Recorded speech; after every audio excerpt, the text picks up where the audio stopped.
Et le sénateur sortant, qui lui a confié une mission au niveau de la lutte contre la sargasse, mais qu'est-ce qu'il a trouvé? C'est de proposer une taxe sur les billets d'avion.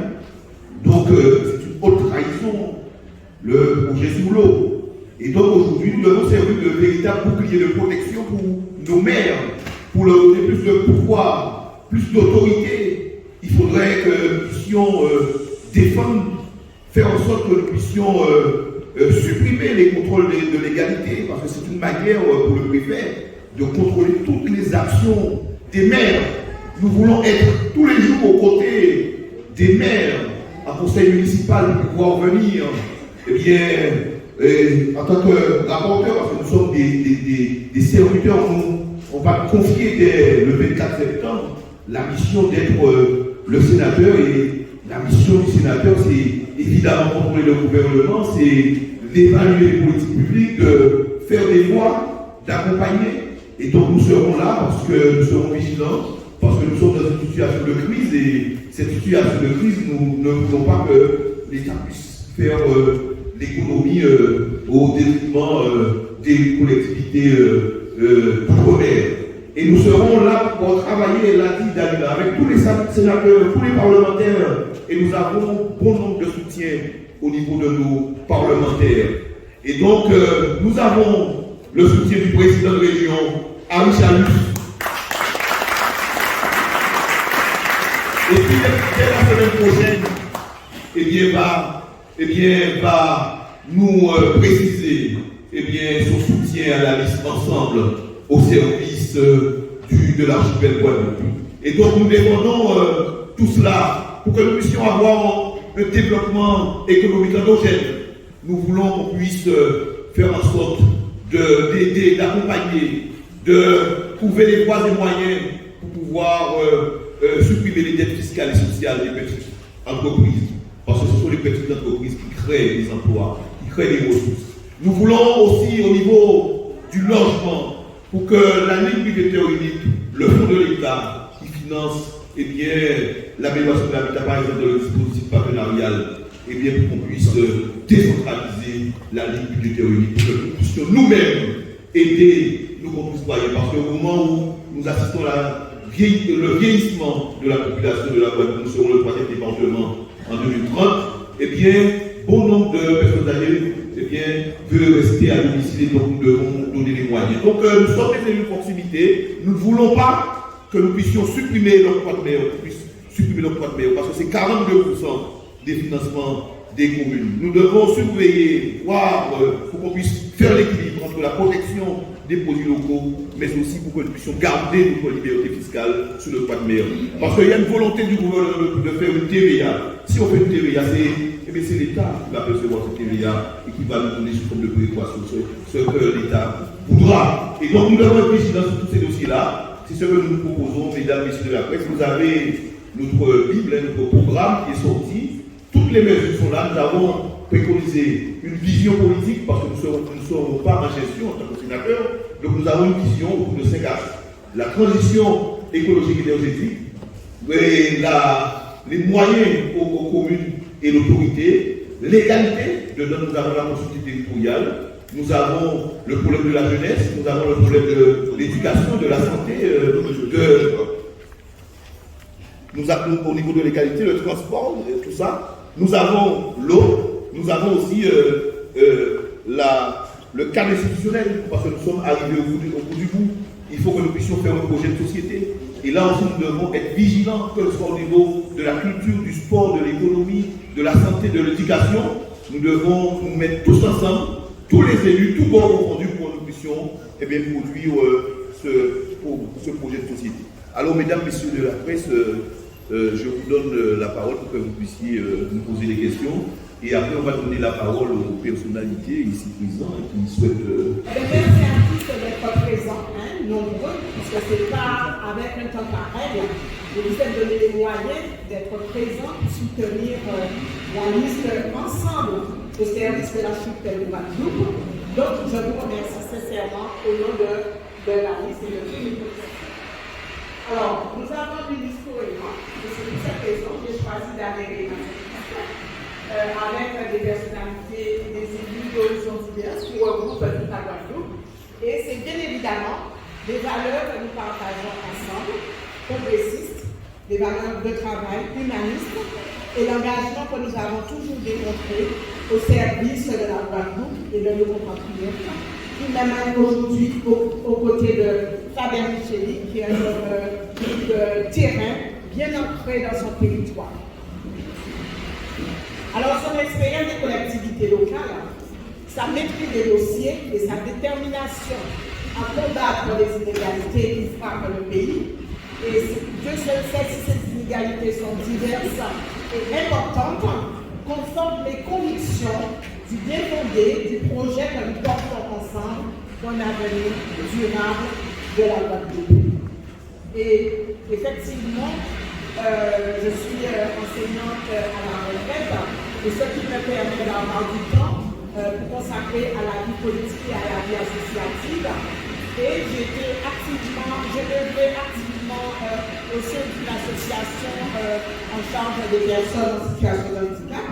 Et c'est pour cette raison que je suis particulièrement attachée à l'inclusion sociale des personnes âgées, à l'accompagnement des seniors et à une meilleure prise en charge des personnes en situation de handicap.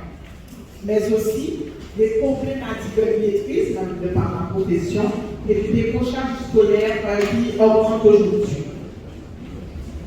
Alors, je suis en effet très soucieuse des efforts considérables qu'il reste à faire et des moyens à mobiliser pour servir dignement toutes ces causes. Nous savons bien que le sénateur, c'est un élu, et nous sommes tous des élus, et le rôle de l'élu, c'est d'être au service de sa population, de répondre à ses attentes et ses besoins. Donc, notre futur sénateur, Fabien Micheli, sera l'interface au niveau du gouvernement pour vraiment accompagner les collectivités, les maires, nos élus, travailler à une meilleure accessibilité, à une meilleure mobilité pour que le vivre ensemble prenne sens et substance pour tous. Alors, nous avons, avec Fabien, nous proposons aussi de développer la silver économie et ainsi ouvrir de nouveaux métiers aux jeunes, renforcer les structures d'accueil avec des moyens financiers à la hauteur des attentes pour faire face aux défis du vieillissement et participer aussi à cette lutte contre toutes les exclusions qui s'inscrivent au cœur de nos valeurs.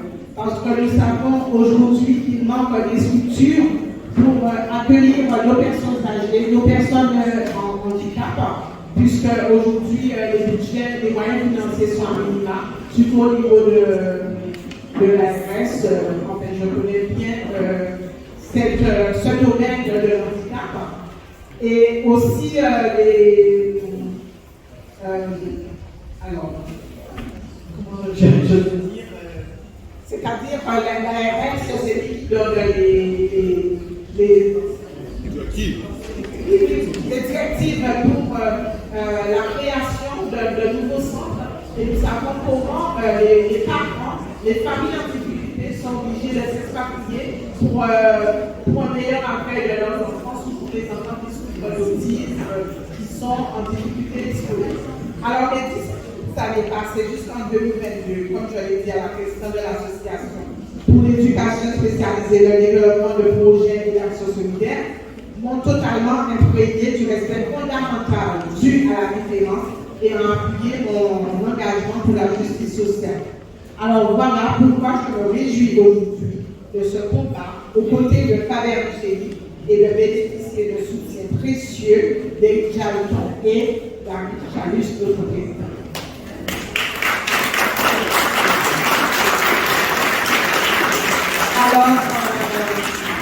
Alors oui, j'ai trouvé les agréments. On n'a pas toujours les agréments pour la création de centres spécialisés pour recevoir nos enfants en situation de handicap. Merci et désolé. Alors maintenant, de permettre à l'humain et le concret, au cœur de remettre l'humain et le concret, au cœur de l'action parlementaire. Et c'est la volonté de notre équipe conduite par Fabien Micheli. Et je suis ravie et fière d'être membre aujourd'hui. Je vous remercie.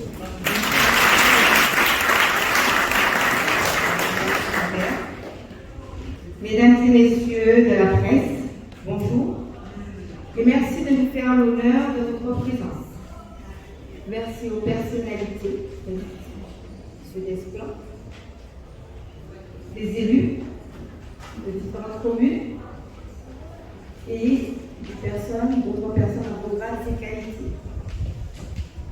Je salue aussi tous les élus qui nous accompagnent dans cette aventure, les élus des amis de Bénao, Beaupère, Port-Louis, Petit Canal, Sainte-Anne, Pointe-Noire, Saint-Claude et bien d'autres. Enfin, merci à vous tous, les amis, pour cette présence nombreuse ce matin qui nous ragaillardit dans cette campagne que nous avons amenée pendant 15 jours encore. Mesdames et messieurs de la presse, je suis d'abord une élue de proximité qui chemine aux côtés d'Ami Chalus depuis de nombreuses années et qui partage avec lui l'amour des gens et du pays. Alors, chacun connaît l'amour d'Ami Chalus pour le pays connu. Comme lui, je ne supporte plus les discours, les amendements, les stratégies personnelles de pouvoir qui tiennent lieu d'action et de bilan, tandis que le pays se brise sous le poids des inégalités persistantes, que la jeunesse continue, faute d'activité, d'eau, de sens et de perspective de quitter le pays. Adjointe au maire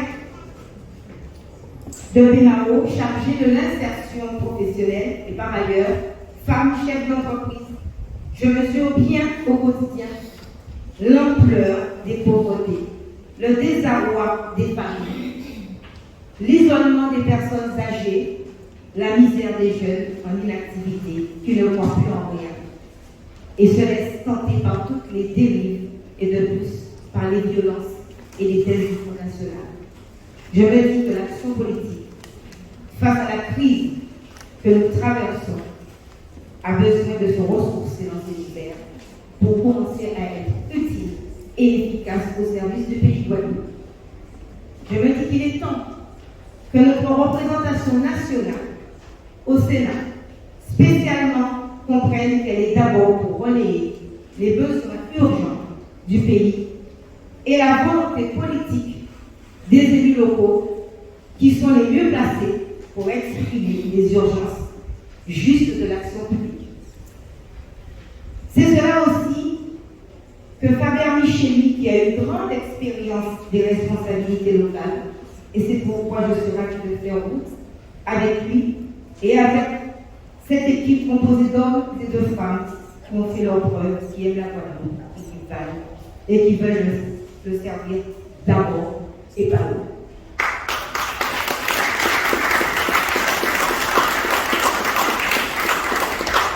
Je salue sur la liste la présence de Boris Carrel, qui symbolise l'endurance récompensée au service du gouvernement du pays. Et saluer Éric Jalton, dont l'engagement et le désintéressement au service d'une voie de fraternelle, durable et entreprenante est plus à démontrer.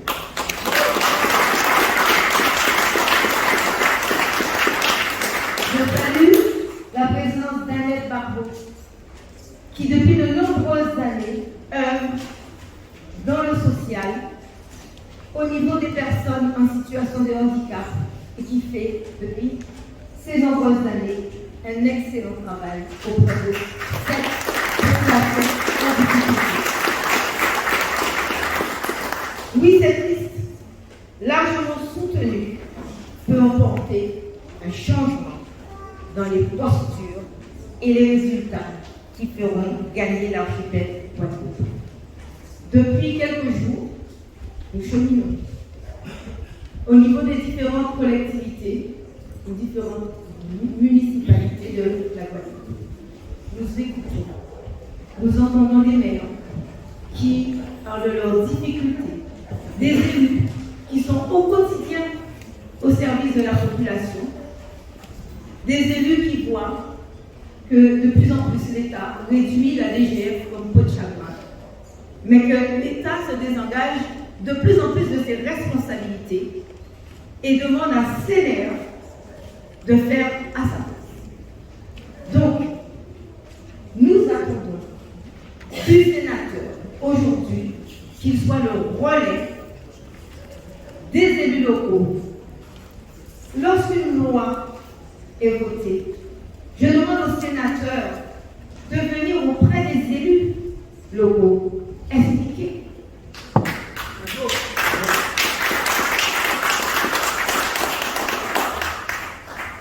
Parce que ces lois votées à 8000 km par des personnes qui ne connaissent pas les réalités de notre pays ont des répercussions, des conséquences sur la population guadeloupéenne tout entière. Donc pour moi, c'est l'une des choses les plus importantes pour que l'on puisse travailler ensemble. Et je demanderai aussi aux sénateurs, aux députés, vous êtes des Guadeloupéens. Vous mettez à côté vos clivages politiques. Travaillez pour la Guadeloupe. Mettez-vous ensemble avec la Martinique. Mettez-vous ensemble avec la Guyane, Mayotte, avec tous les départements d'outre-mer, pour que vous puissiez peser de tout votre poids au niveau national.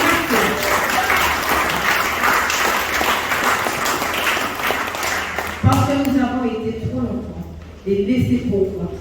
Et aujourd'hui, nous devons parler d'une seule voix pour pouvoir faire avancer nos territoires qui souffrent d'insularité et que, au niveau national, on nous entend, mais on ne nous écoute pas. Donc, je demande à tous vos grands électeurs, vous avez entendu les différents policiers avant moi. Faber a décliné tout à l'heure notre projet. Nous avons un projet pour la Guadeloupe, une vision pour la Guadeloupe. Nous vous demandons que ce changement s'opère avec la liste, ensemble, au service de l'archipel Guadeloupe. Je vous remercie de votre écoute.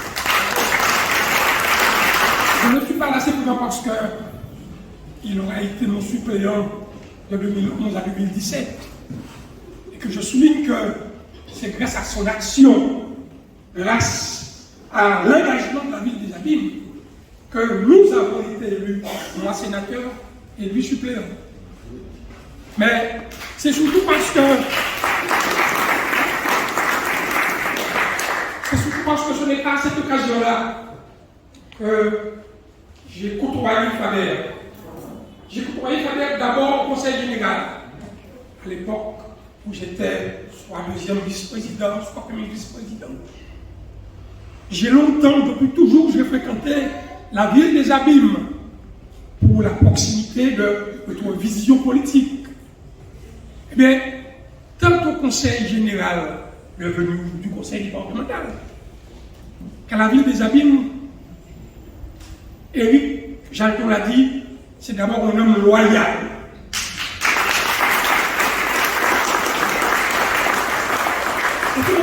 C'est un homme qui a une telle valeur d'engagement et qui est tellement dévoué à la cause de sa population que Éric a eu du mal à le laisser partir il y a 6 ans. Et je peux comprendre Éric. Mais j'ai vu le travail mené par Faber Micheli. Il a été responsable de différents grands dossiers, de différentes grandes commissions au Conseil général. Et à chaque fois, il a toujours été apprécié par les résultats qu'il obtenait par son engagement, sa motivation. Donc, c'est un peu pour cela d'abord que je suis là. Parce que lorsque nous envoyons des gens nous représenter à l'Assemblée nationale ou au Sénat, il faut que ce soit des gens qui connaissent bien leur pays. C'est le cas de notre futur sénateur. Il faut que ce soit des gens engagés, des gens qui ont montré leur capacité à défendre des dossiers et à obtenir des résultats. C'est avant tout parce que je suis convaincu que ces qualités-là se retrouvent dans Micheli, que je suis venu avec la grande fierté de savoir qu'aujourd'hui, après l'essai qu'il a fait pour conduire une liste en 2017, eh bien aujourd'hui, il va concrétiser, comme disait Oudni, il va transformer l'essai et il sera notre sénateur.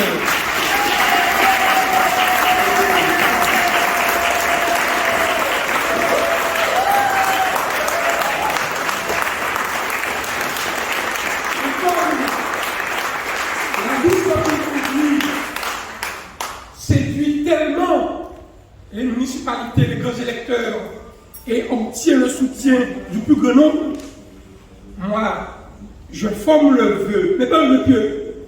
J'espère et je crois fermement que cette liste va nous permettre d'avoir 2 sénateurs. Un sénateur et une sénatrice. Merci beaucoup.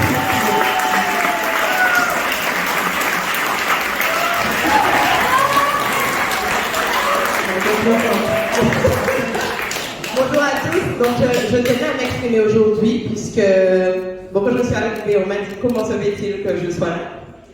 Je ne suis pas PS, je n'ai jamais été PS, je ne sais pas si un jour je serai PS, mais en l'occurrence actuellement je ne suis pas du tout PS, même si je suis un Pays Guadeloupe. Pays Guadeloupe est une liste plurielle. Margot, tu le sais, Pays Guadeloupe est une liste plurielle, notamment avec des personnes de tous bords. D'accord? Donc que les choses soient claires. La liste que je soutiens, c'est celle de Fabien Micheli. Il est évident que je ne dois pas et je ne peux pas trahir ma majorité, qui est celle d'Éric Jalton. Aujourd'hui, mais c'est ça, on a toujours dit ça, en parfois en politique. Mais là, on va regarder ce qu'il a fait actuellement. Union oligarchie. En la personne de Emmanuel Macron, qui fait ce qu'il veut, quand il veut, où il veut, à coup de 49.3, etc. Ils ont voté, ni ne vont voter GISR. Ça veut dire qu'ils ont voir, puis ils peuvent continuer ces affaires-là. N'oubliez pas que le dernier rempart, ce sont les sénateurs. Le dernier rempart contre, ou en tout cas pour faire entendre notre voix au niveau du gouvernement, ce sont les sénateurs. Si la Guadeloupe, si les grands électeurs décidaient, ils vont mettre au moins des voix pour l'installation là, ça veut dire qu'on vote contre les Guadeloupéens. Ça veut dire qu'on vote contre la volonté guadeloupéenne, ça veut dire qu'on vote contre la Guadeloupe. Et ça ne sera pas logique. Ça veut dire peut-être un autre problème. Et ça veut dire que tous ces électeurs-là, ça doit être tous ces grands électeurs-là, ça doit être sauté aux prochaines élections. Je suis désolée. Soyons logiques. La logique, c'est d'avoir un contre-pouvoir. Si on donne 2 voix, si on donne 2 places de l'autre côté, on sera embêté. Il faut un contre-pouvoir, et ce contre-pouvoir est représenté par Fabien Micheli et sa liste d'ailleurs qui s'est inspirée de Pays Guadeloupe. Non, je plaisante. Ensemble au service de l'archipel Guadeloupe. Donc, essayez de convaincre tous les autres grands électeurs qu'il faut absolument un contre-pouvoir en Guadeloupe.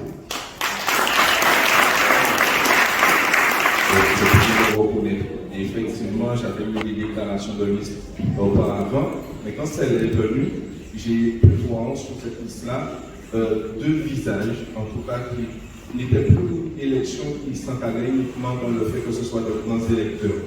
Il y a déjà Louis Carène que je félicite, parce que c'est une ouverture au peuple. Et le peuple se retrouve. Même si c'est une élection de grands électeurs, ça reste une élection où par la démocratie, le peuple doit se reconnaître. Et effectivement, Louis Carène, c'est cette image-là. Je voulais dire aussi que le travail que j'ai effectué même avec Danina, effectivement cette émergence-là, parce qu'on a besoin aussi de nouveaux visages, d'une femme qui a l'envergure du national. J'ai entendu en tout cas son discours et j'ai véritablement apprécié. Donc pour cette jeunesse-là, on a besoin aussi, la jeunesse, de se reconnaître. Nous sommes élus, mais nous devons pas être brigadiers, il y a une certaine liberté pour la Guadeloupe. Alors effectivement, il y a un choix aujourd'hui. Il faut de toute façon en tout cas, voter les grands électeurs, moi je ferai le travail de mon côté, je le ferai moi-même, en tout cas pour que cette liste-là puisse réussir à devenir, au moins, à avoir 2 sénateurs, en tout cas, c'est le pays. Sur l'écho de ce que ce jeune vient d'expliquer, il s'est reconnu dans vos candidatures. Personnellement, je suis 2e adjoint au maire de Maubert, mais je suis surtout présidente d'association de défense des usagers de l'eau. Alors, il n'y a pas besoin de vous dire que ce que j'ai entendu, et ce que je sais aussi, puisque nous avons beau être jeunes, je souligne au passage, de ne pas être embrigadé, c'est une très bonne chose. Monsieur Jalton, je suis très contente de vous voir aujourd'hui parce que j'ai rêvé de vous rencontrer et c'est la première fois.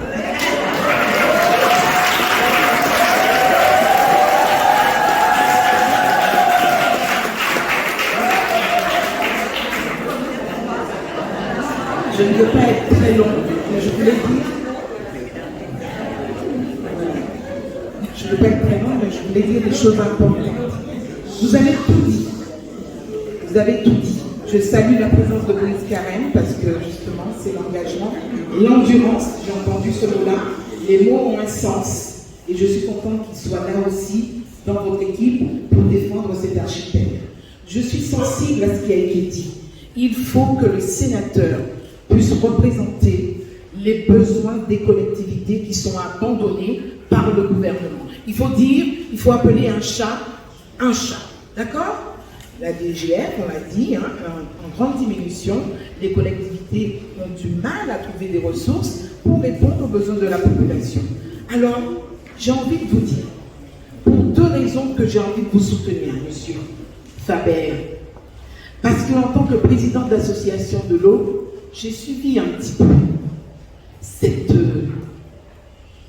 allez, je ne veux pas être trop dur, je ne veux pas dire supercherie, mais c'est quand même ça. C'est tromper les gens.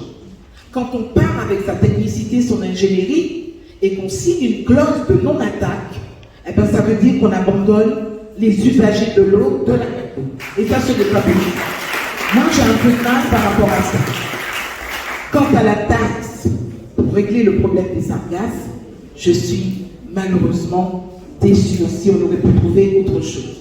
Il y a ces raisons-là, mais il y a aussi pourquoi j'ai envie de vous soutenir, monsieur, c'est que vous faites l'honneur à une collègue de Bémao. Mon frère, je m'appelle Silis Marguerite, ma famille est de Bémao, des Amis et de Petit. Je suis fière du travail que Cap Excellence fournit, et notamment en la présence de son président, M. Éric Jalton. Je suis même jalouse parfois de l'essor de notre territoire. Je rêve que le Sud-Basse-Terre puisse connaître le même destin. Pour cela, j'aurais aimé que dans le Sud-Basse-Terre, nous ayons des gens de votre qualité et de votre qualité.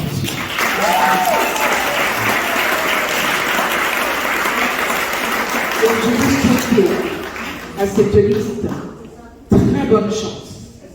Parce que ce que j'ai entendu ce soir, M. Faber, ça m'encourage. Je ne sais pas ce qui se passera dans 15 jours. N'est-ce pas? On dit que dans l'isoloir, tout est noir. Je ne suis pas prise en otage, je suis une femme libre et je travaille dans l'intérêt de la Guadeloupe. Alors, soutenez la liste de M. Faber.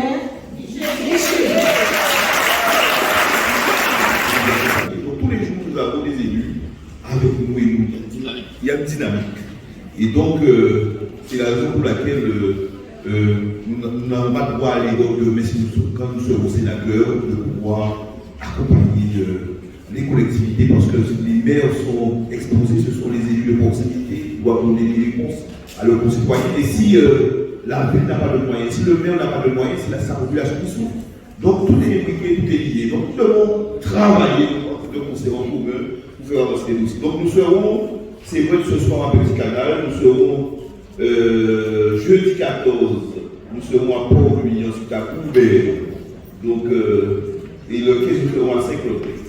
Le 18 à Saint-François, le 12 à Lamentin, le 11 Vieux Habitants et Trois-Rivières. Donc tous les jours, nous sommes, donc j'ai vu tous les collègues élus, que ce soit la commune, Bimaou, Abib, Moubert, partout de nous accompagner. Nous allons mettre sur les réseaux sociaux le planning. Donc je pense que je vais clôturer cette conférence de presse. Il n'y a pas de questions au niveau de